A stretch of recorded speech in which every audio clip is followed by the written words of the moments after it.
باللہ من الشیطان الرجیم بسم اللہ الرحمن الرحیم۔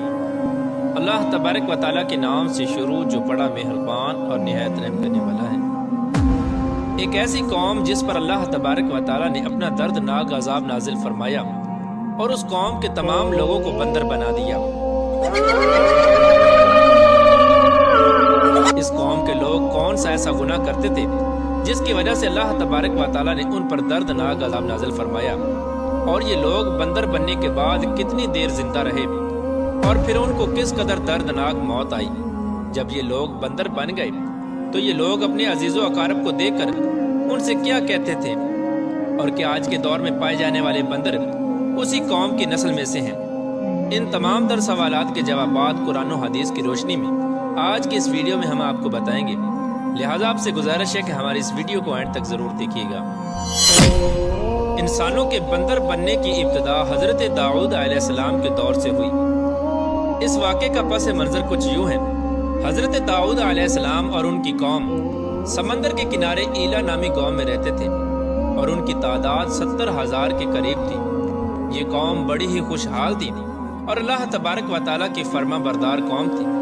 اس قوم کو اللہ تبارک و تعالیٰ نے بے شمار نعمتوں سے نوازا تھا۔ ہر طرف سرسبز و شاداب باغات اور ہر طرف ہریالی ہی ہریالی تھی، اور اللہ تبارک و تعالیٰ کی بے پناہ کرم نوازی تھی۔ یہ لوگ اپنی اس زندگی میں بہت ہی خوش تھے۔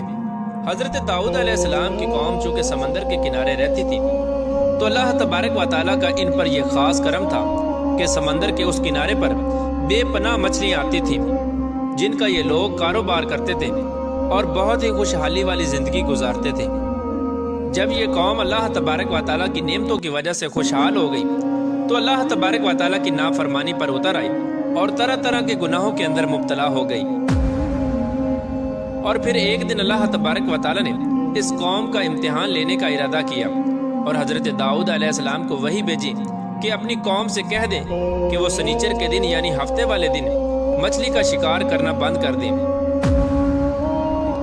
اس طرح اللہ تبارک و تعالیٰ نے حضرت داؤد علیہ السلام کی قوم پر ہفتے والے دن مچھلیوں کا شکار حرام فرما دیا، اور پھر یہاں سے اس قوم کی بربادی شروع ہو گئی۔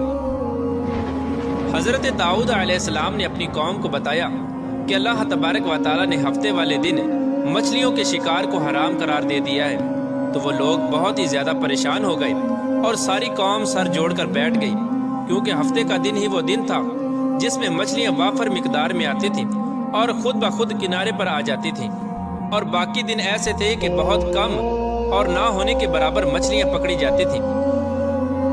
اس قوم کا گزر بسر چونکہ مچھلیوں کے شکار پر تھا، اس وجہ سے اللہ تبارک و تعالیٰ کا یہ حکم سن کر یہ قوم پریشان ہو گئی۔ یہ نہیں جانتے تھے کہ اللہ تبارک و تعالیٰ کی طرف سے یہ ایک آزمائش ہے۔ پھر ایک دن شیطان نے ان کو وسوسہ ڈالا کہ سمندر سے نالیاں نکال کر خشکی میں بڑے بڑے حوض بنا لیے جائیں۔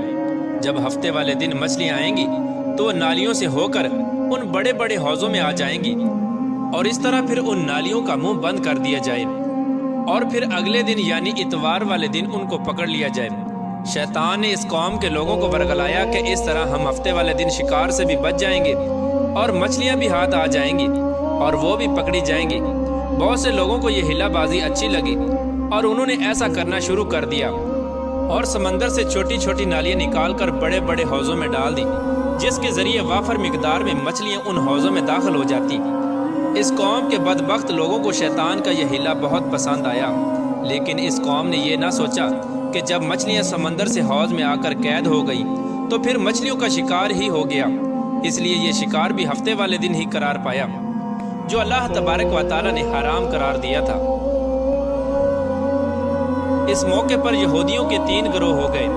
کچھ لوگ ایسے تھے جو شکار کے اس شیطانی ہلے سے منع کرتے تھے اور ناراض و بیزار ہو کر شکار سے باز رہے، اور کچھ لوگ اس کام کو دل سے برا جان کر خاموش رہے، لیکن انہوں نے شکار نہ کیا اور دوسروں کو منع بھی نہ کرتے تھے، بلکہ یہ لوگ منع کرنے والوں سے یہ کہتے تھے کہ تم لوگ ایسی قوم کو نصیحت کرتے ہو جنہیں اللہ تبارک و تعالیٰ ان قریب ہلاک کرنے والا ہے اور ان پر اپنا دردناک عذاب نازل فرمانے والا ہے۔ اور اس قوم کے کچھ لوگ ایسے تھے جو سرکش اور نافرمان لوگ تھے، جنہوں نے اللہ تبارک و تعالیٰ کے حکم کی اعلانیہ مخالفت کی اور شیطان کے ہیلے بازی کو مان کر ہفتے والے دن شکار کرنے لگے۔ یہ لوگ اللہ تبارک و تعالیٰ کے حکم کی کھلا مکھلا مخالفت کرتے اور ہفتے والے دن مچھلیوں کا شکار کر کے ان کو کھایا کرتے اور بیچا کرتے۔ پیارے دوستو، حضرت داؤد علیہ السلام کی قوم کے 1200 ایسے نافرمان افراد تھے جو منع کرنے کے باوجود بھی ہفتے کو ان نالیوں کے ذریعے شکار کرتے رہے۔ حضرت داؤد علیہ السلام نے ان 1200 نافرمانوں کو اللہ تبارک و تعالیٰ کے عذاب سے ڈرایا کہ وہ اللہ تبارک و تعالیٰ کی اس نافرمانی سے باز آ جائیں، لیکن وہ لوگ باز نہ آئے اور کھلے عام شکار کرنے لگے۔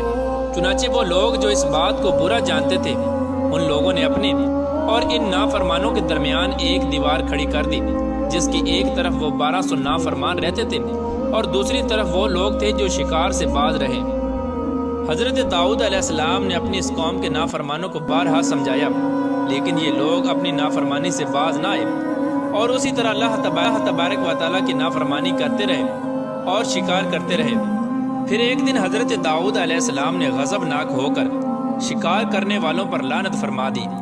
اس کا اثر یہ ہوا کہ ایک دن خطا کاروں میں سے کوئی بھی اپنے گھر سے باہر نہ نکلا۔ یہ منظر دیکھ کر کچھ لوگ ان کی دیواروں پر چڑھ گئے تاکہ معلوم ہو سکے کہ وہ لوگ کس حال میں ہیں۔ جب ان لوگوں نے ان نافرمانوں کو دیکھا تو وہ سب کے سب بندر کی صورت میں مسخ ہو چکے تھے۔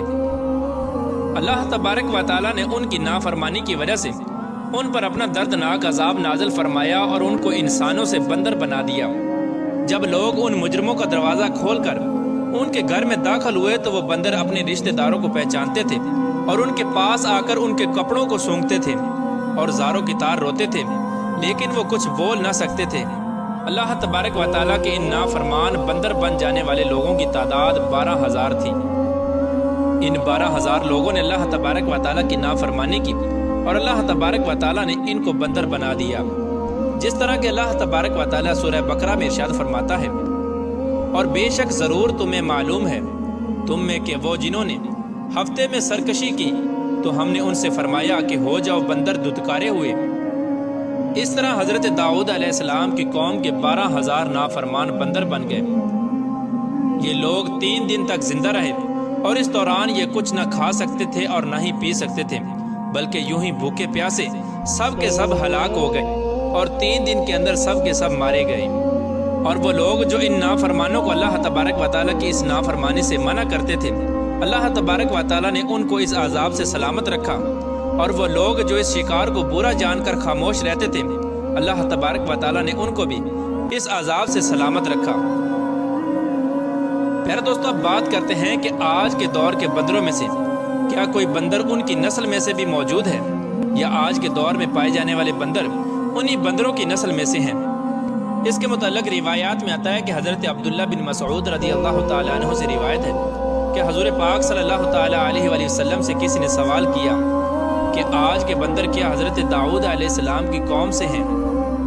تو حضور نبی کریم رؤوف الرحیم صلی اللہ تعالیٰ علیہ وآلہ وسلم نے ارشاد فرمایا کہ اللہ تبارک و تعالیٰ جس قوم پر عذاب بھیجتا ہے یا ان کی شکلوں کو مسخ کرتا ہے تو یہ عذاب انہی پر ہوتا ہے جن پر وہ عذاب نازل ہوا تھا، اور اس کے بعد اللہ تبارک و تعالیٰ ان لوگوں کو ہلاک کر دیتا ہے اور ان کی آگے نسل نہیں بڑھتی۔ اس لیے یہ بات غلط ہے کہ کچھ لوگ یہ سوچتے ہیں کہ آج کے بندروں میں بھی حضرت داؤد علیہ السلام کی قوم کے بندر بننے والوں کی نسل موجود ہے۔ ایسا کچھ بھی نہیں ہے۔ وہ لوگ صرف اور صرف 3 دن زندہ رہے اور اس کے بعد سب کے سب ہلاک ہو گئے، اور اللہ تبارک و تعالیٰ نے اس قوم کے نافرمانوں کو صفحہ ہستی سے مٹا دیا۔